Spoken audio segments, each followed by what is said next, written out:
Fucks up, booty bandits. What's going on, motherfuckers? Me and Matt are back with another video for y'all. Yes, sir. Let's get right into it with the BK's big board.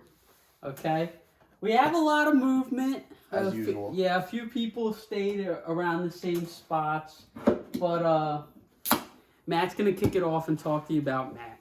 Yeah. So number one on BK's big board is me, Matty. And I'm number one because my team is better than everybody's. And I'm going to keep saying it because it's true. And I just got Kyler Murray. And we'll talk about that trade later because it wasn't necessarily like I even won that trade. But I have a better quarterback, so we're chilling now. And number two is Chuck. I just wanted to say, fuck you, Chuck. I drank myself to sleep last night. That's why I look like this. It's been a rough, 48 hours for me. I've never dealt with a loss like this ever. So close. I'll never start Matthew right again. Fuck you, Chuck. And Meech, fuck you too. I know we're not talking about you, but fuck you too. And but yeah, Chuck, your team's good. You're a point away from being in the 6th spot, and I would have been, in the 1 seed. But I like that you got Michael Thomas from Nate for basically nothing. I think it fills out the rest of your team, and you don't really have many holes anymore. I'm still iffy on James Conner, but Austin Eckler's been proving me wrong and stuff. He's got the best record. Yeah, and at the end of the day, you're 4-1. Yep. And on number 3, we got Coates. And Coates is benefiting from Derrick Henry balling, looking like vintage Derrick Henry, getting hella touchdowns, hella touches, rolling it in the end zone. Chris Godwin is back, so that's a big help for Coates, big leg up. And he was very close to scraping out a W against me. Not really, but he played me as a tough matchup, and his record is 3-2. So I see better days coming for Coates, and yeah, so on to the next one. We got Nate, who dropped 2 spots on the rankings. Nate has a good team. He still has one of the best stacks, in my opinion. Waiting for Swift to come back. Yeah, with Josh Allen and Diggs. He's basically waiting for Swift to come back. But while doing that, Nate panicked. I don't know what happened. I don't know where he went wrong. But somehow he, tried trading Michael Thomas for Damian Harris, and then he got Damian Harris and traded Damian Harris for Michael Carter and J.D. McKissick, so it ended up being Michael Thomas for Michael Carter and J.D. McKissick. So he kind of took a lot of value out of his team. He's got a lot more holes now, and with some of the buys coming up for him and these tough matchups he got, he has to move down a little. He still has a good team, but he had to come down a couple spots. Yeah. I tried to tell him this, and I'll say this for everyone else. Don't, try to rearrange your team to win a bye week, because chances are you're just going to lose the bye week anyway, and then you make a move that ends up costing you in the long run. So don't overcompensate for bye weeks, because you'll make your team worse if you're not careful. Next, we have Drew Beans. Yeah, Drew Beans next up, and he just pulled in an A.J. Brown. He got rid of the DJ Moore curse, which is good. A.J. Brown, a big upgrade for Josh's team. It fills out his roster really well. That's a nice stack. Yeah, it's a nice stack. Jalen Hurts, A.J. Brown. His running backs are really solid. Joe Mixon, Lenny Fournette. Fournette's been eating the last couple of weeks. He tweeted Josh and said, I'm going to get you some more touchdowns. Josh held on to him. Yeah, respect to Josh for believing in his player, because now Lenny Fournette is back to being a top 5 running back in fantasy football. Joe Mixon will work his shit out with the entire Bengals offense as they're trying to figure their shit out. I would just say monitor Chris Olave. We'll talk about injuries later, and we'll see what happens with Deontay Johnson and the new Kenny Pickett offense. Josh got a big injury bug, but his team is 3-2. I think his roster is really solid, healthy, and he's got a couple pieces on the bench too. So Josh coming in at the 5 spot, moving up 2 spots. Next Good for you, Josh. Yeah. All right, I'm at 6. I didn't move. I would say I'm pretty middle of the pack right now. Sometimes my players do good, sometimes they don't. Sometimes they lose by 1 point, and I start fucking whatever his name is, Matt Wright, instead of Graham Gano, who I had and would have won me the week. But shit happens. I like that Gabe Davis, who I'll talk about later, fucking actually did me a solid for once and kept me in this week. But Lamar's been kind of, I don't know, the offense has looked a little shitty. I don't know if it's because Bateman's been hurt and the last game was in the rain or whatever. But he's going to have to get it together if I'm going to start winning games again. But I don't do any moving because, like I said, if Matt Wright just made his field goal or they went out with the extra point instead of the 2-point conversion at the end of the game, I would have won. But, it's what it is. Next we have Dick Cheese. Yeah, Dick Cheese coming in at the 7th spot, moving up 1 spot. Aiden added a lot of depth. He made a trade with Meech and a trade with me. And, hey, man, Aiden slowly moving up there. Aiden might have snuck me a little bit on that trade that I made with him. We'll talk about that later. Yeah, he stole a little bit, but fuck it. Aiden made a good trade. He's getting better at the trades. You guys can take a picture out of Aiden's book. He's learning from the masters. I like it. Yeah, but he added a lot of depth, so that's good. Brees Hall is starting to turn into a dude. Mm-hmm. It's a we'll dog. talk about later too. We'll talk about Brees Hall later. He got rid of Kyler Murray. I got him on my roster now, but he's got the Kirk Cousins Jefferson stack. Now he's finally got Higbee. And then he'll have I didn't even think about this earlier, he'll have a Dak Prescott CeeDee Lamb stack. Yep. So both of his quarterbacks stacked with his wide receivers. He got Tyler Higbee off of me, who is my little baby doll. He's like one of my prized possessions. So good luck to Tyler Higbee. And, Jeff Wilson will fill out for a couple more weeks. And until Elijah Mitchell's back. But yeah, but he'll be able to fill in. Def looking good on Aiden's roster. Yeah. We'll see what happens. Right now he's at 7. He's like 3-2, so not too bad of a start for Aiden. All right, big bump down for the guy who's next. Biggest faller. It's gotta be Alex. Yeah. Fell 5 spots. Amon St. Brown's a little banged up, like we talked about. I told him it's not gonna look good. He shouldn't start Jared Goff. Amon's banged up. He didn't want to listen to me, and you know what happened? It bit him in the butt. Brandon Cook's been a little iffy, who we'll also talk about a little later. I don't know if he didn't have, like, Nick Chubb is good. We know that. Raheem Mostert looks like he could be something. And Travis Kelce is fucking crazy. But if Alex doesn't start putting some W's on the board, he's going to stay around here. Because even though his roster is decent, he's got some good players. If he's not fucking winning games, then, Yeah, I mean, we'll see what happens when Jonathan Taylor comes back. But, yeah, it's going to be another rough week, in my opinion, for Alex. Next, we got Drew. Yeah, Drew up at the 9th spot. He was last week. Moved them up 4 spots because it's starting to even out a little bit at the bottom. The bottom is honestly... And he finally got a win. He finally got a win. The bottom has been the hardest part to rank because it's just hard because Drew's team is honestly still a top 3 team in terms of who he's got on the roster. It's Ramondre Stevenson seasons now. Damian Harris went down. Ramondre could be like a top 7 or 8 running back in fantasy football. So watch out for that. Drew's got some studs on his offense. This week. Yeah, we'll see. But Ramondre's going to be tough. He's got a trash record. Great roster. Got to give him the 9 spot because of the great roster. But he could be a lot higher if he started winning some games. So we'll see what happens. Okay. Next is Austin. Austin stays in the same spot because even though he did get a win, I don't know if I would have traded away Aaron Jones. I know he has a lot more depth now. His team's more evened out.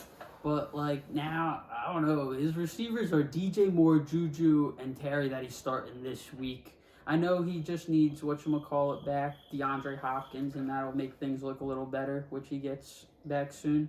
But those are all really scary guys to have to start on a weekly basis. I like Goddard. I like Kamara. Booby's decent, but, like, I think Austin's team might just be a bust waiting to happen. But, hey, we'll see. We'll see. He finally got his second win, and I'm rooting for him. Yeah, one thing about Austin's team is it kind of just seems like all the wide receivers he brought in, like all of his starting wide receivers, are receivers that don't have good trade value. No, yeah. Like, I know Nate was trying really hard to get rid of Terry. DJ Moore doesn't hold much weight, and Juju just hasn't been producing. So, like, those 3 guys, plus Adam Thielen, I mean, nobody really wants Adam Thielen like that. Like, yeah. We'll see. D-Hop, though, D-Hop's and we'll got to see come back. how But George Pickens does. yeah, I mean, he's got a lot of depth. It's just that depth has to start producing, or it's just going to be depth. Yeah. All right. Next we have Meach at 11 again. He does not move to the bottom. Does not move. We can't move Meach because he just beat Zach and he beat Brennan the week before. So he's on a 2-game win streak, even though he has the worst roster in the entire league. Funny enough, though, me and BK were talking about it. Meach's draft team was pretty solid. No, such a Meach would Looking back. This, We kind of clowned at the beginning of the season, but like right now, if he had the team that he drafted, it'd be pretty fucking He'd have one of the best teams if he just didn't make any trades and Zach didn't steal But his at players. the end of the day, he's got a couple wins under his belt now. He's starting to get back into the swing of things. And Geno Smith was a nice pickup. The Geno Smith Tyler Lockett stack could be the third best stack in fantasy football, if you ask me. Yeah. Right now, he just needs Keenan Allen healthy. Good for you, Meach. Good for you taking Tyler Lockett from me. I guess I gave him to you, but fuck it. Yeah. Good for you. Next up on the board, last place. Last we have Zach. It's a shame. 4 spots. It really is a shame because I really like Zach's roster-wise doesn't really deserve to be there. Yeah, his roster's really good. I'm scared that he has Kyle Pitts and Drake London. I could see him making a trade literally next week or soon. But the fact that D-Hop's got a bye and now he could get suspended, that we'll talk about too a little later. It's it's like a little scary because that's like his best player probably. I like his running backs. His receivers are all like boom guys, but like he's got to start getting some wins and Pitt's better paying out for him, or like I don't know, being 1-4 is tough. It's tough to come back, and especially when your best player might get suspended a game right after his bye week. Yeah, but I'm rooting for Z Quiz. He'll move his way back up. We'll see what happens. All right, next we're gonna get into trades of the week. Yeah. We finally had some trades, guys. People are moving Great players. Job. Good for you guys. I was pretty excited waking up and seeing some trades, some alerts. It's nice to uphold some shit in the group chat. First trade we're going to talk about is me and Aiden. And, so Aiden gave me Kyler. I got Brian Robinson, who could pan out to be a pretty good third running back, a bench running back on my team. I'm not too worried giving up Jeff Wilson for Brian Robinson. Jeff Wilson is better for right now. Brian Robinson could be better down the road, but we'll see what happens. Kyler Murray is a big upgrade for my team, I think, especially because D-Hop's going to be coming back. He could be easily a top 3 quarterback slinging the rock this season, running the ball. I'm excited for Kyler Murray. Gave him back Kirk Cousins. I gave him back Higbee, who honestly has been a big surprise of like a good tight end. He's just consistent. He's just been coming out. He's been getting a lot of receptions, and the Rams' offense hasn't even been playing good. So he hasn't even caught a touchdown yet. He's been averaging like 12 points a game. So he's a very solid tight end. I didn't want to give him up. Aiden hit me with that shit last minute. I think what Aiden did that I wish I would have done differently is I should have pulled Judy out of the trade. But good for you, Aiden. I think you got a little bit extra out of me that I think the trade, you probably would have accepted that shit without Jerry Judy. Yeah. And fuck it, that's my bad. I'm still excited for Kyler Murray. I just need to get my bench depth up. But Aiden, that was a really good trade from you. Yeah, you finally added some depth. Yeah, it was a good trade. All right. The other trade of the week was Zach and Austin. It was a pretty big one with a lot of moving pieces. But I don't know. I do like the trade for both sides. I'm happy that Austin finally moved off of Kyle Pitts because I do think Goddard will be good. And that he was able to make an upgrade with it. Like I said earlier, I'm a little sketched out about giving up Aaron Jones because I think he's been really good. Mm-hmm. And so I don't think that's going to really slow down too much because I think that offense will only get better as the season goes on. But that's why I like the trade for Zach because he was able to get Mike Williams and Devontae Smith, who are guys I like too. But, Austin adds some depth. He gets a Terry, he gets a DJ Moore, who are kind of scary to me. But who knows? Booby's good, Goddard's good, and ETN's been getting a lot more work too. So I think it was a decent trade for both sides. I lean a little more on Zach's side, but it could pan out both ways. There's so many players in it. All right. Studs of the week. Studs of the week. We're going to start with quarterback. I want to talk about Josh Allen. I made a bet with Nate, right, that I think it was like a $25 bet. It could be more. that Lamar would finish QB1 over Josh Allen, and we'll see how that pans out for me. But Josh Allen looks crazy good. You know, being a Gabe Davis holder is great because, you know, anyone could get touchdowns on that team at any time. I think Josh Allen had, 300 yards by halftime. He's just great at football. He's going to have weeks like this where they just dominate.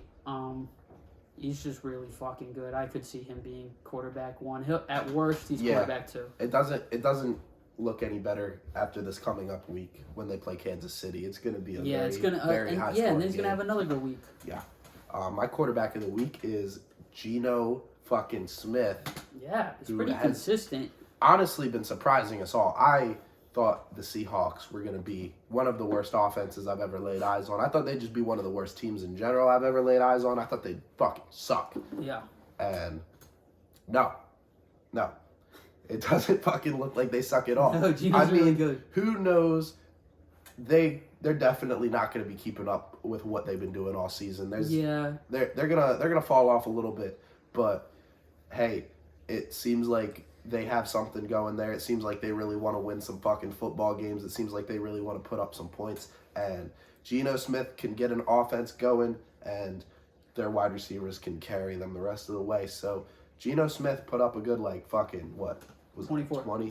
fucking points. Good for you, Meech. You got the waiver wire QB of the year, probably. Yeah. So I would keep him. Geno Smith, keep him. I mean, I think that's his plan. Just traded Dak away. So. All right. Next we have the running backs. I want to talk about Lenny. Lenny popped the fuck off. It looks like the Bucs decided they're not going to just go run heavy and they're going to actually start passing the ball more, which was what was working for them last year. They could have just been doing it because their receivers were hurt. Mm-hmm. But, they're passing the ball so much that literally in the past 2 weeks, I think Lenny has 17 receptions, which is crazy, but that's what he was doing last year. And that's why he wasn't producing in the beginning, is because he just wasn't getting the same floor because he wasn't getting the same amount of catches. But if that's going to keep up and they're going to keep passing at this high rate, then Lenny looks like he's going to be great the rest of the season as long as he stays healthy. That's why I'm keeping Rachaad White. But Lenny looks like he's going to be great as long as he can keep finding the end zone and the Bucs offense kicks up like I think it will. I think Lenny was a great pick. Yeah, this is the Lenny Josh drafted. My running back of the week is Breece Hall. Coming into the season, I was a little bit standoffish on Breece Hall. I didn't really want to draft him too badly. I thought, like the Seahawks that I was just talking about, I thought the Jets were going to be terrible. Yeah. I thought the Jets were going to be terrible. I thought he was going to come in and have competition with Michael Carter. Mm-hmm. And it seems like he's been taking over pretty fast. Yeah, and I guess that's what happens when you're one of those talents. Probably should have seen that coming. But what's really surprising is the receiving work that he's getting. I mean, his receptions. He had 100 yards receiving last 100 yards. I mean, it was off 2 receptions, but still. He's been getting a lot of work in the receiving game. He's looking like a PPR guy, which is what you want to see out of those running backs. And he was 3 yards away from 2 more touchdowns. He got stopped at the goal line twice. Breece Hall is honestly a low-end RB1 until further notice. Maybe a high-end RB2 week to week. But he is getting the role that you want out of a running back. And he drafted that early. It ended up being a good pick, which is why I was scared because he was going so early in the draft. And that's kind of what took me away from him. At the end of the day, though, I did draft Travis Etienne right in front of Breece Hall. So, yeah. I mean, I guess I picked the rookie that I thought was going to be better. I should have just looked at the talent profile and the draft capital and the fact that it was a different coach that drafted him. Either way, Breece Hall is going to be a stud the rest of the year. He's, I guess, this year's little Jonathan Taylor rookie type of dude. Good for you, Ado. You got your RB. And next up, we got Gabe Davis. Gabe fucking Davis almost won me this week alone. He had one more target that was in the end zone too. Actually, he had 2 more, but one got called back for a PI or something. But all of his targets were end zone targets. I fucking love Gabe Davis, and I love Josh Allen. They're just so efficient that almost every throw Josh Allen has will be productive. And that's why Gabe Davis is going to be good. Because if these receivers are going to be hurt, Jamison Crowder's out for the rest of the year. Isaiah McKenzie's dealing with a concussion, but he's going to be good too. And Jay Kumara or whatever is dealing with a knee thing. Gabe Davis and Stephon Diggs are just going to eat this year. And Gabe Davis has been fucking putting up dud weeks, but that was just because his ankle was bummed out and he was out there as a decoy. But now we saw what happened when he's healthy. And then they play the Chiefs, like we were saying this week. That's good. Any players in that game could produce. It's going to be a high-scoring game, in my opinion. It was really funny. I was at work on Sunday, and I looked at my phone, and I saw Gabe Davis, 2 receptions, 171 yards, 2 touchdowns. Yeah. And I was like, is there a glitch? I was like, is there a glitch in the app? I was like, touchdown. this doesn't even seem real. I had to look, and I was like, 98-yard touchdown, like 70-yard touchdown. I was like, God. No, damn. he kept me in this week. Yeah, bro. I was like, holy shit. Like, you don't see that shit very often. No, I was really like, efficient. whoa. Like, BK is cheesing. All right, next. My wide receiver. Yeah, somebody who I was pretty low on. Yeah, BK was low on him. I drafted him, and I got told by a lot of people, like, I wouldn't draft that guy. Tyler Lockett. I traded him away for Jerry Jeudy, and I'm looking back. Maybe I could have kept Tyler Lockett. He's wide receiver 8 right now, and Geno's just so I good. didn't expect Geno Smith to be the fucking dog in Seattle that he's been. I didn't expect it to keep up. I was like, damn, let me see that Broncos offense. They fucking suck. Yeah. Geno Smith is cracking down over there in Seattle, and Tyler Lockett is reaping the benefits. So, fuck. I mean, Meach might have got one on me. You never really know. I pay a lot of attention to this fantasy football shit. So does he. We didn't really think the Seahawks were going to be that good. Tyler Lockett snapped for like 27, and DK's still producing too. It's been in his wheelhouse his whole career to put up like a 2-touchdown, 27-point game, even more. He's dropped 50 before, but like I didn't think it was gonna happen with Geno fucking Smith, especially because if you look at like the last 4 weeks, he's been putting up like in the teens every week, and then he snaps for 27. At this point, Tyler Lockett is like a must-start guy. Yeah. At least in the flex, if like Meach started him at wide receiver 2, he's a must-start flex. Yeah. So, Tyler Lockett averaging 16.5 a game. Good for him. All right, at tight end, one of the best weeks I ever seen from a tight end on the bench. Taysom fucking Hill. He needs to be started while Andy Dalton's playing. If Jameis is in, then it kind of brings his value down because they do like to throw more in the red zone when Jameis is there. But if they're going to have all these injuries, like if Olave's going to be banged up, we'll see if he'll play or not. If Michael Thomas has his stupid turf toe shit, who's also a big red zone guy, they're going to use Taysom more in the red zone. And he's a good flyer. Yeah, if you don't have a good tight end, like Taysom's a good start. Any tight end that can put up 20, 30 points, like fucking slot that guy in. Yeah, other tight ends are putting up 2 to 3. Yeah, he's just so used in the red zone role that like all you want if you don't have like an elite tight end is to get lucky with some touchdowns. So I like that Josh picked him up. I think he'll be a good start for him as long as Jameis doesn't come back or as long as some of these receivers stay banged up. They want to scheme him the ball. That's what you want out of a player, especially like a guy that you could just put in your tight end spot. They want to scheme Taysom Hill the ball. Next up, my tight end, stud of the week, Travis Kelce. Fucking Christ. 4 touchdowns and 25 yards. I fucking hate this guy. He's a fucking I should have baller. took him. Probably. I mean, it just seemed like coming into the year, it was like Tyreek Hill's out of here. Like, Travis Kelce has to eat. He has to eat. I mean, you could have said the same thing with like Marquise Lee. Yeah, it doesn't matter. He's just one of them players, bro. He's just on too good of an offense. I don't know how long Travis Kelce is going to be good, but if he's still catching the ball from Pat Mahomes, I think it's just you got to draft him until he sucks, which who knows when that's going to be. But yeah, Travis Kelce, 4 touchdowns, absolutely nuts. 25 yards. He could have really put up a day if he would have got like 80 yards. I mean, damn. Travis Kelce is tight end 1. Matty's must-watch matchups. Almost. Studs of the week. Studs of the week. All right. First, I want to talk about Russell Wilson and how shit that they have been. I don't think I've ever seen a worse game Fade Russell Wilson. Yeah, in my entire life, the net Colts-Broncos game. That shit was Like, beautiful. they didn't score one touchdown. Like, I don't even know what I watched. Like, I know their defenses are good, blah, blah, blah. And I know Russ is dealing with a shoulder thing, which is hopefully what this fucking bullshit is.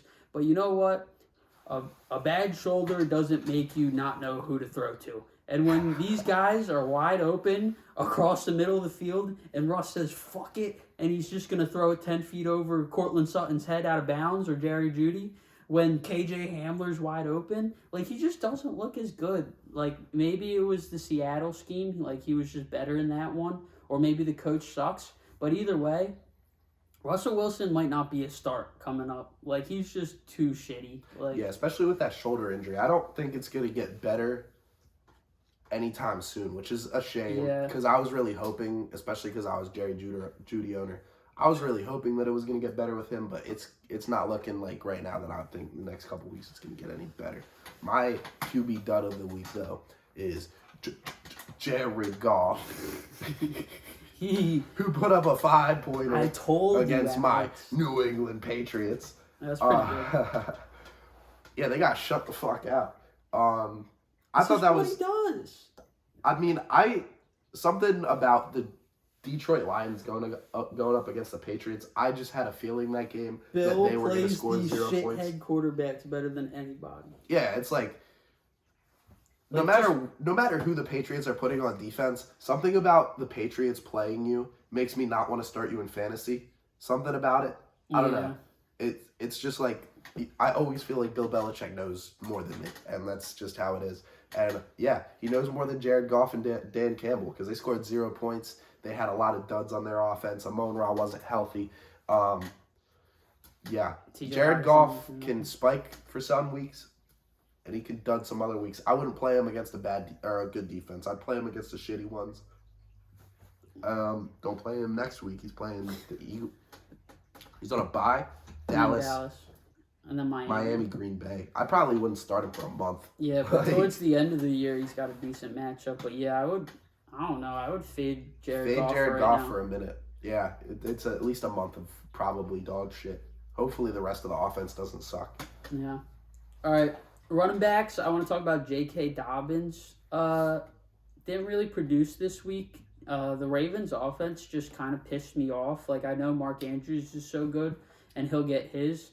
But I was kind of disappointed that J.K. only got 8 carries because I think he is the most talented running back. Like, I saw, like, Mike Davis got some carries. Fucking the other guys got some work. Like, Gus isn't even back yet neither. So if all these guys are going to be getting work, I don't know how I'm feeling about J.K. Dobbins. You just got to hope he gets into the end zone. I'm not because I want Lamar Jackson or Mark Andrews to get into the end zone. But, yeah, J.K. Dobbins is going to be iffy week to week because his receiving upside isn't very high neither. I know he had 4 catches against the Bills, but I don't think that'll be a consistent thing, really.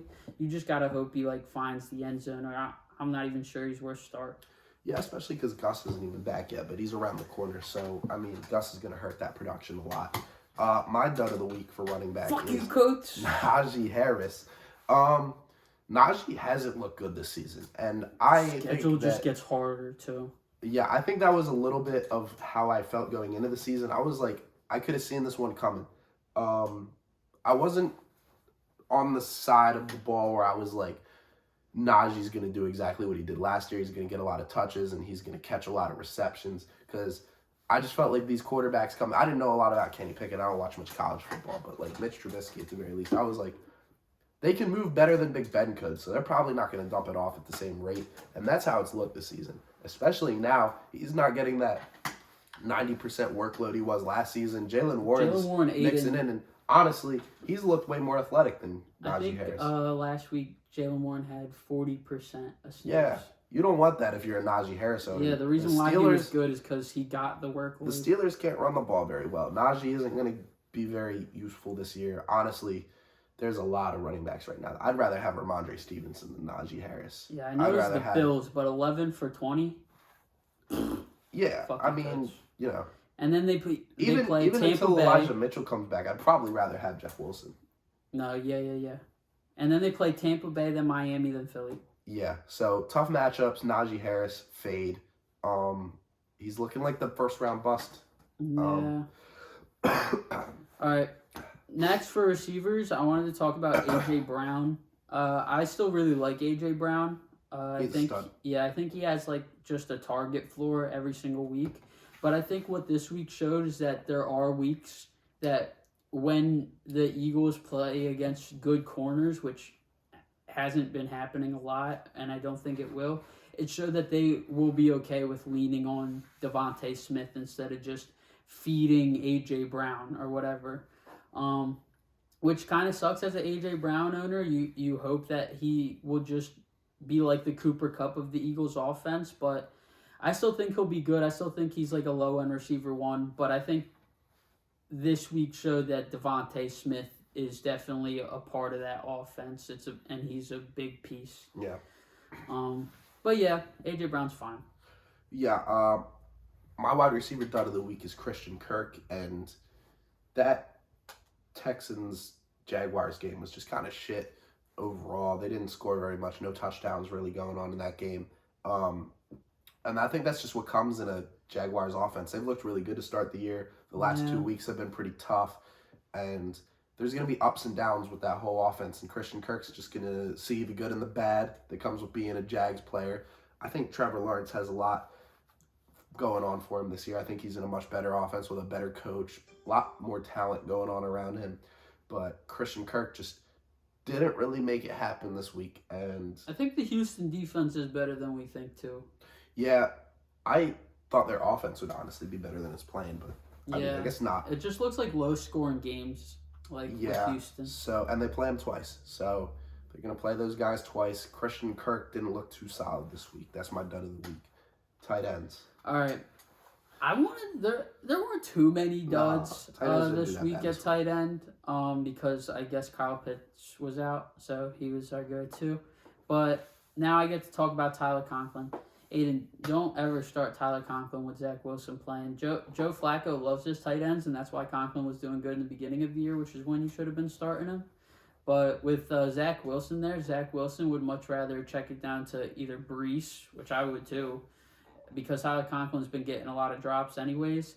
I think this week just showed that because they were able to put up, 40 points. Yeah, 40 points, and Conklin had 0, that he's not very involved in the offense. Yeah. Luckily for Aiden, though, he's got Tyler Higbee now. He doesn't have to worry about starting Conklin anymore. My tight end dud of the week is Gerald Everett, and I think that just comes in part. He only had like 1 reception in a game where the Chargers scored 30 points against the Browns. 2 yards. Browns 2 yards. I mean, Everett's appealing for weekly upside, but this is just what comes with Gerald Everett. Some weeks he's just not going to get the ball very much, and Keenan Allen's right around the corner, so watch out for that. He might be a droppable player in a week or two. I know seems like he's been startable, and I would have picked him up probably as well, but it's the road is almost coming to an end with Keenan Allen coming back, and he's going to have some good weeks because he's on the Chargers offense. He'll fall into some touchdowns. Yeah, I just think it's just the roller coaster's coming down. But next up, we got... All right, now it's Matty's must-watch matchups. Yeah, 2 matchups to check out this week. We got Zach Q versus Josh. And Zach really needs a win. His roster's pretty solid. He doesn't have Devontae Adams because he's on a bye. Also coming up is a possible suspension. But he's got some solid running backs. He's got Dalvin Cook, Aaron Jones. And his wide receivers aren't that bad either. What you were saying earlier, I mean, having Drake London, Kyle Pitts, it's like you don't really want to start those 2 guys in the same offense, but Josh might not have Chris Olave this week. We'll see what happens. Josh is 3-2. Zach is 1-4. So Zach needs a win. Next up, we got Aiden versus Coates. We got both Zachs in the must-watch matchups, and they're both sitting at 3-2. So next week on the power rankings, this is going to play into who's moving up and who's moving down. But I'm interested to see what Aiden's team does after this trade. I mean, he's got the Kirk and Jefferson stack. He's got 2 running backs who could put up 20 this week, and he's got a solid tight end, And he's going up against Coates, who might honestly not have Higbee this week. We'll talk about that later. And his running backs are looking a little weak. So if you're asking me, I think Aiden might pull away with this win. So we'll see what happens. I think that's a must-watch matchup. Next, we're going to go into the injuries. All right.